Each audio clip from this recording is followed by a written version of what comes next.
Hello hello tout le monde, alors aujourd'hui une petite vidéo récapitulative de ce qui se passe sur les marchés. Si on regarde le CoinMarketCap, on pourrait se dire qu'il se passe pas grand chose et en effet il se passe pas grand chose. Il y a ceci dit quelques noms qui ressortent, le premier c'est celui de Monero qui nous fait une montée depuis hier de 15%, alors pour une capitalisation, c'est une grosse capitalisation Monero de 5 milliards, c'est assez conséquent. Les autres en dehors de ça, on va dire se trade un peu en range, mais on va regarder ça tout de suite sur les graphiques. Le deuxième nom qui ressort, c'est Augur. Augur qui a monté de 20% depuis hier, et je pense que depuis la chute, Augur a déjà remonté de 80% de sa valeur, donc c'est vraiment assez conséquent. En dehors de ça, il n'y a pas grand chose d'intéressant.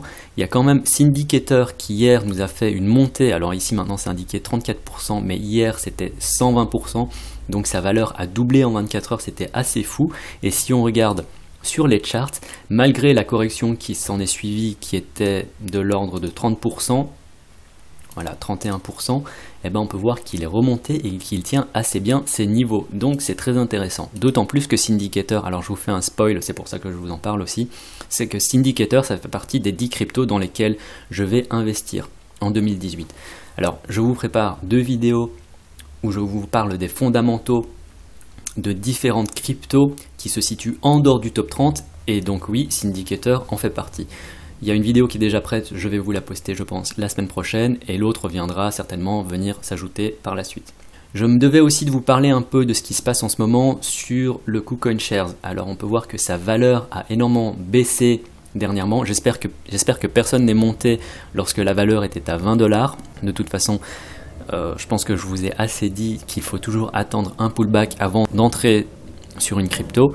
Néanmoins, KuCoin Share, si je veux en parler, c'est pas forcément pour cette valeur cette fois, c'est davantage par rapport aux rumeurs qui circulent. Alors ce ne sont que des rumeurs, ce n'est rien de confirmé, mais c'est des rumeurs par rapport au ban des exchanges en Chine. Alors est-ce que ça va se passer? Je ne sais pas. Honnêtement, au sein du marché des cryptos, il y a énormément de rumeurs. Et donc va savoir ce qui est vrai ou ce qui est faux. Alors parlant de BitConnect, qu'est-ce qui s'est passé sur BitConnect? Je pense que vous avez tous vu qu'ils ont arrêté de faire des offres de prêt et que du coup ça a entraîné une chute assez astronomique de leur prix. Ça a perdu 90% de sa valeur, mais ce qui est intéressant de noter, c'est que des gens lui donnent toujours de la valeur à ce token. Alors je pense que c'est un coin BitConnect. Il y a des gens qui sont encore capables de l'acheter.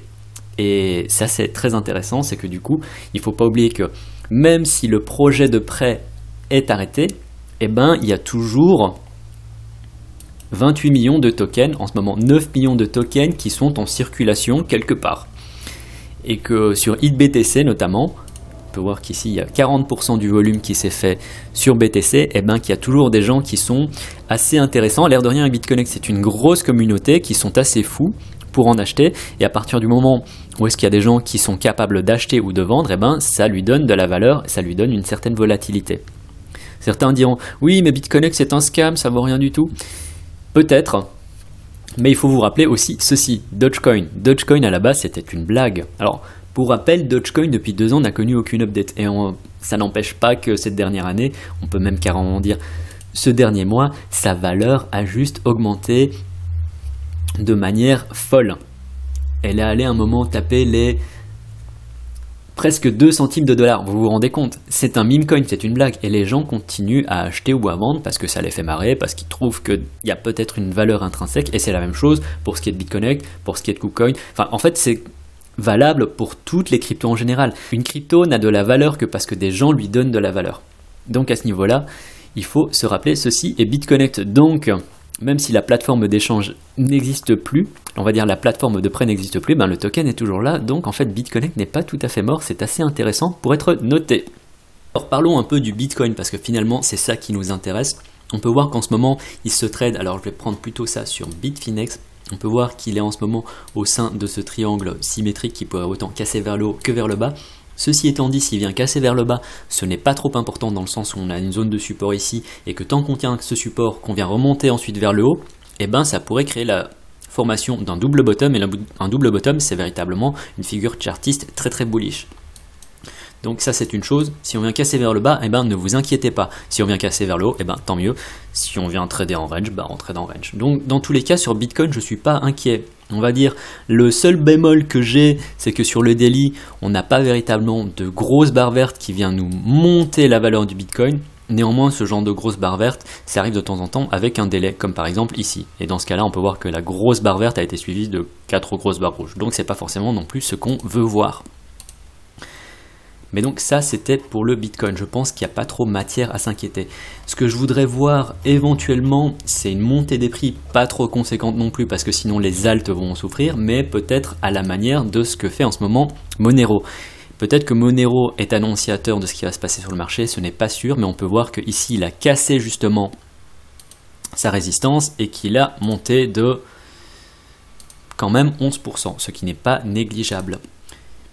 Alors la deuxième valeur dont j'avais oublié de parler, c'était Augur. Augur, on peut voir que ça n'a pas un comportement aussi explosif que par exemple Monero, même si Monero n'était pas si explosif que ça, faut pas charrier. Mais on peut voir que depuis sa correction, il a quand même réussi à remonter de 81%. Alors en comparaison avec Augur, depuis ses plus bas, le Bitcoin, lui, il a simplement remonté de 25%. Donc ça remet en perspective le potentiel de remontée de certaines cryptos par rapport à d'autres. Dans tous les cas, les alts vont toujours avoir une volatilité plus grande. C'est-à-dire que bien sûr, ça va monter plus vite, mais ça va descendre aussi plus vite. Même si dans le cas du Bitcoin, on a énormément descendu, l'air de rien. La correction qu'on a connue en l'espace de 2 jours était quand même de 33-34%, donc c'est vraiment pas négligeable. Mais je pense qu'ici, comme j'ai dit dans la vidéo précédente et dans cette vidéo, contient un bon support. D'autant plus que si on arrive à se tenir ce support et qu'ensuite on remonte, on aura vraiment un support beaucoup plus solide que juste ceci. Enfin, si on tient, désolé pour ceux qui espéraient que Bitcoin atteigne à un moment la valeur de 8000 $, si on arrive à tenir ce support, c'est fort probable qu'on n'atteigne jamais ces 8000 $, sauf en cas de crash, bien sûr. Je vais en rester là pour aujourd'hui, je vais pas regarder Ethereum, Litecoin et tous les autres, etc. parce que globalement, ils sont un peu tous dans cette configuration où on est en attente. Il suffisait de regarder un peu ce qui se passe sur le market cap pour se rendre compte qu'il n'y a pas énormément de noms qui ressortent. Donc c'est tout pour aujourd'hui. Si vous avez aimé le contenu de cette vidéo, n'hésitez pas à me mettre un pouce en l'air. Je voulais vous poser une question aussi avant, ne partez pas. J'avais pour idée de peut-être faire des analyses de manière hebdomadaire tous les samedis ou tous les vendredis. Et comme ça, où vous auriez un point d'ancrage, où vous sauriez que tous les vendredis ou tous les samedis, il y aurait une petite vidéo. Comme ça aussi, je me crée des habitudes, parce qu'en ce moment, on va dire que c'est assez erratique. Je fais une vidéo quand je trouve qu'il y a des trucs qui sont intéressants sur le marché, et surtout quand j'ai le temps. Donc du coup, si ça vous intéresse, dites-le moi en commentaire, comme ça, s'il y a assez d'adhésion, je sais que je pourrais le faire comme ça, et même s'il ne se passe pas forcément quelque chose de très intéressant sur le marché, je ferai quand même un petit débrief. Si ce genre de vidéo ça vous intéresse, bien sûr, il y aura toujours des vidéos sur le côté, mais au moins, vous êtes sûr qu'il y aura une vidéo au moins par semaine, voire 2 si je suis en forme. Et tant que je suis dans la digression, je peux toujours vous parler un peu de ces crypto que je trouve intéressant dernièrement. Alors une des premières cryptos que je trouve intéressante, c'est ICX. Alors je ne sais pas si ce sera toujours intéressant lorsque la vidéo sera publiée sur YouTube. Néanmoins ici on peut voir, je surveillais ça et en fait depuis là 1h, 2h c'est en train de casser sa résistance.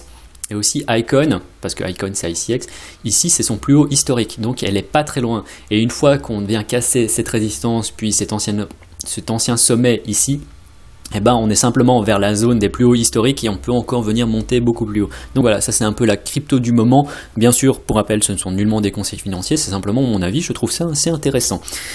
C'était donc tout pour aujourd'hui. Donc voilà néanmoins. Si vous avez aimé le contenu de cette vidéo, n'hésitez pas à me mettre un pouce en l'air.